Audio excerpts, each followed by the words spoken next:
போராளி நீதிமன்ற சட்ட போராளி புதுச்சேரியிலே முழுமையாக அமுல்படுத்த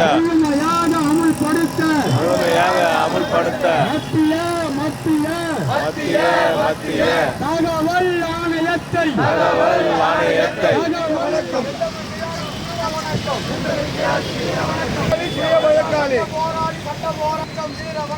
வீர வணக்கம்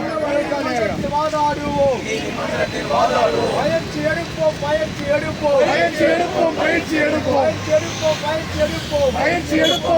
எடுப்போம் சட்ட போராளியாக வணக்கம். 5ஆம் ஆண்டு வீர வணக்கம். 5ஆம் ஆண்டு நமது உலகை நாம அமுல்படுத்து செயல்படுத்து நடவடிக்கை எடு புதுச்சேரி அரசே நடவடிக்கை எடு. மத்திய நாங்கள் வைக்கின்ற கோரிக்கை என்னவென்றால் புதுச்சேரியில்